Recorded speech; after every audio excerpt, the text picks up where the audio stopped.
Anderson. I am 100 years old, and I will be 101 in October. My family has lived in Walla Walla, Washington, 64 years. My background was Presbyterian, so I want to go to the First Presbyterian Church downtown. So we went to church that Sunday, and everything. We were all very impressed, especially Kathy, apparently, because we came home and I turned to her and I said, "Okay, where are we going next Sunday?" And she said, without taking a breath, she just said, "Oh, we don't have to. We already found it." And I thought, so much for church shopping. So that was the beginning of being in Walla Walla. My name is Mary Bundy. I began work on the last Monday of the month of July in 1976. And so that's when I started coming to the church, and Dr. Ed Wright, who was the pastor then, retired and moved away. So we had about 6 months of pulpit supply, and then we had Dr. Jim Bell come for an interim year while we were trying to find a new pastor. And Dr. Bell was the one that encouraged me to join the church. So in January of 77, I did that. I always parked my car down at the end of the Christian Education building by the kitchen. And then you have to walk the long hallway up to the office. And every day that I did that, there was never a day that I thought to myself, gee, I wish I didn't have to walk down this hall and go to work today. Every day, I said to God, thank you for letting me have this job. Thank you for letting me have this job. What is my name? Yes. Helen Lucille Isaac Stern. Stern for 75 years in August. Well, I moved to Walla Walla in June of 1951 with my husband John and my 19-month-old son Gregory. So I had belonged to the First Baptist Church, and we were married in that church. And John belonged to the Lincoln Heights Church in Spokane. So when we came to Walla Walla, we thought we'd just kind of check around the different churches and find one that we would like together instead of going two different ways. So that's when we finally went around and decided that First Presbyterian Church was going to be our church. Reverend Thompson was the minister then, and my husband liked him so much. I don't know, he would go in and just drop in and visit him sometimes. I think he had been a former basketball player or something. My name is John Reese. Well, we got out of the service, out of the United States Air Force,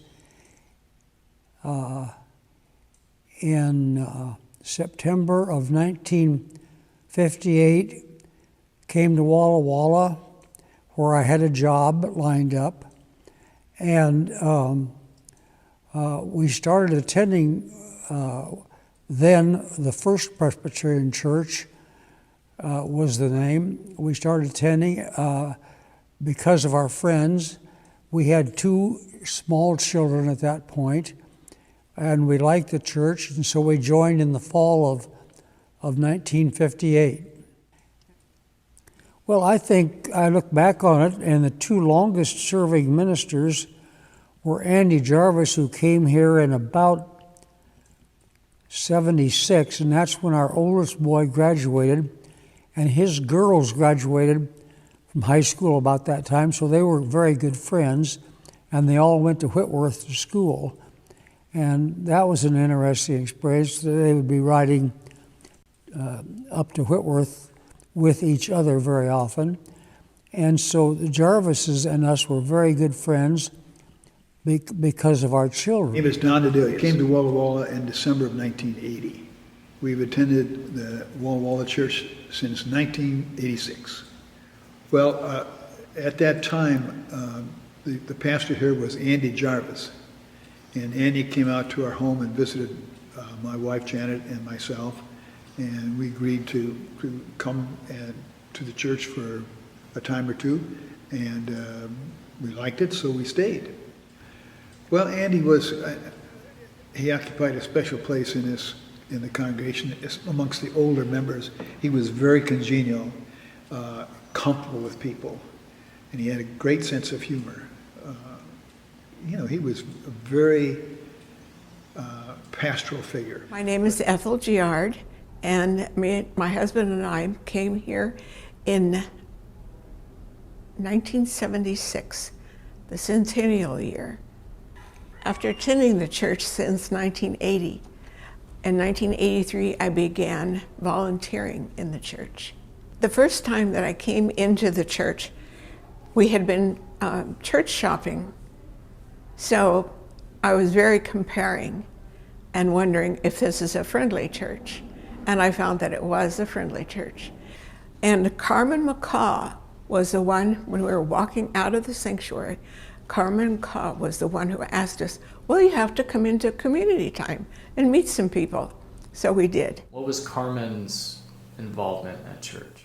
Well, she was always the first one, not the first one, but one of the first to greet new people and introduce them to others and get them started. And that was more or less her mission. She served as president, I think, of the Women's Association and worked with them. But she's an ordained elder also, served on the pastor nominating committee for the Pastoral Relations Committee at Presbyterian. And when say for instance, the Kennewick Church was calling a new minister, why she would attend the meetings of the pastor nominating committee. Got to the point where I felt like all I had to do was back the car out of the garage and kick the tires and head off for Kennewick. I usually went over with her and drove her over and drove her back, but she was quite active that way. She was a team player. I was very fortunate to have 72 years with her. I have 3 daughters have all been married in that church. And Kathy's was simpler, and Vicki didn't like the big splash. And so she was married in a chapel in a very lovely service. And Peggy, the youngest, she wanted the big deal. So she was married in that gorgeous sanctuary with the long gown and 6 attendants and the whole works. I remember Margaret Rozier was in the Women's Association, and I think Ruth Allen was planning on her husband was planning on retiring and moving away, and so Ruth had been the coordinator for several years, and so they kind of broke me in on it.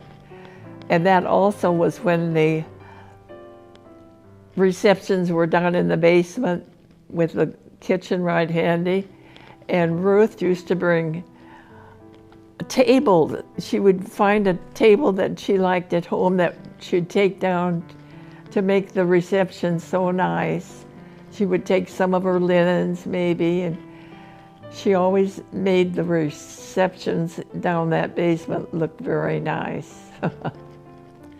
So when she left, then I took over, and the new building was built about that time, so I didn't take any of my furniture.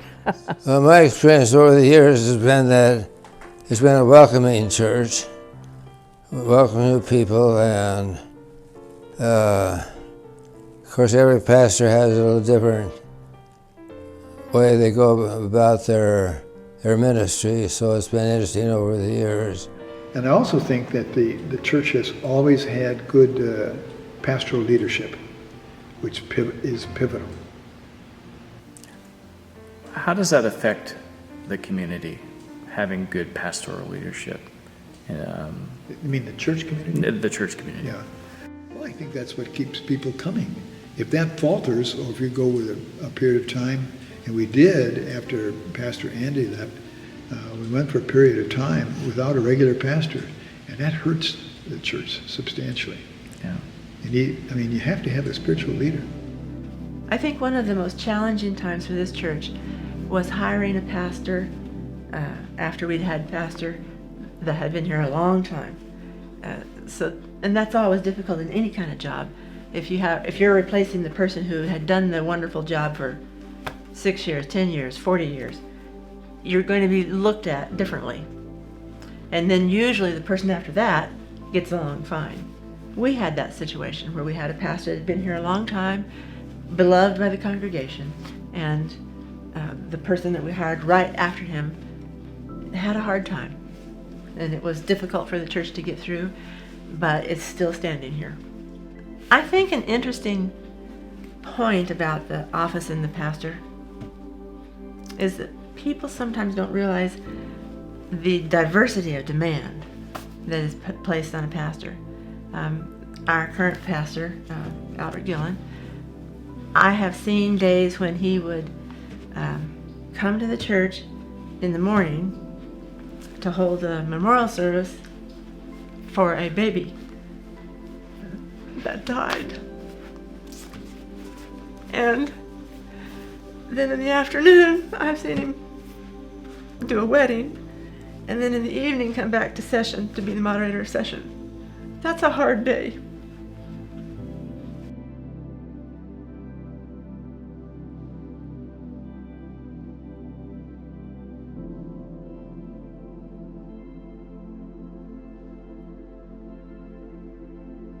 And Albert now, of course, he's a very, very special person, and so is Lori. And their boys, they have fabulous boys. His wife was a good friend of a wife that served in his church, and it was through that source that we heard about Albert, and we worked out an arrangement for the Gillens to come here. Their children were pretty small then, but we worked out an arrangement for them to come to this church, and it's been a very good thing for this church to have them present.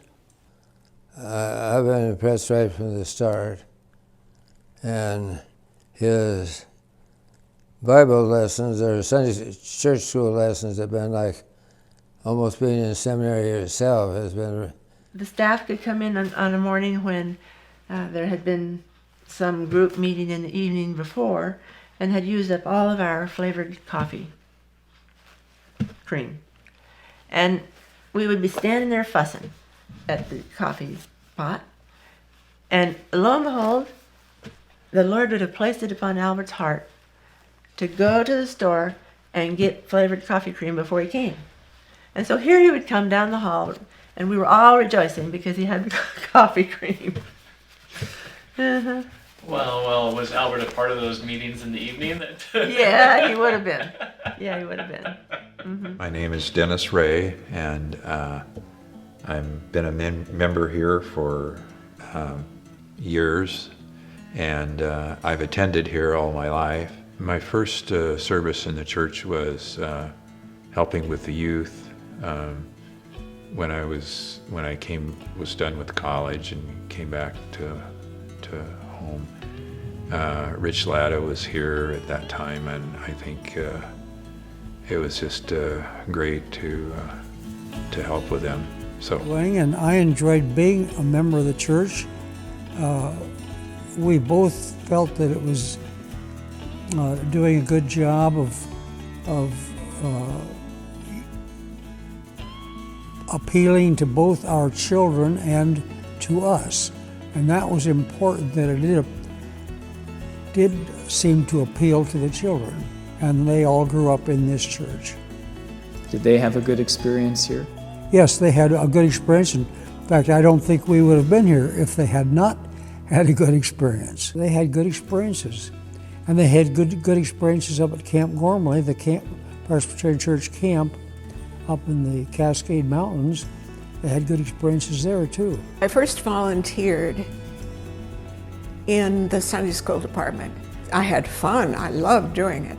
I did it with the 2s and 3s and the 4s and 3s and 4-year-olds when my children were in grade school.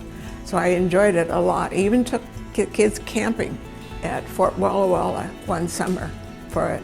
And that was crazy of me to do because it's the time that the cottonwoods were dropping all of their cotton all over the place, and we were in tents. So don't do that. I took over from Elaine Reese, who was in charge of the Sunday school program, kindergarten or little babies through high school. And I took over for her, and I have worked and volunteered in the church ever since. Well, I think Janet served as an elder for one term, and I think I served for 2 different terms. What roles did you serve in as a part of the session? Well, I think most everything except president of the corporation. I've never served in that capacity, but I've done most everything else. Between my wife and myself, we've pretty well covered the waterfront. Because this church honors and believes in having a good education in your spiritual leader, and we've always had classes behind people that wanted to be in ministry and supported them through the presbytery to go to seminary and become ministers. And I can think of several real quickly here. John Mitchell and David Kegley and Stephen Hess and Greg Grable and Danny Reese turned out to be wonderful pastors. And they're spread throughout the United States. So this church on this corner has a little piece of supporting and ministry all over the United States because they held these young men up and got them through the process to become pastors. And I think that we as a church congregation are blessed by that. This church has sponsored quite a few people into becoming ministers or missionaries or one thing or another, and that's been, I've enjoyed watching that.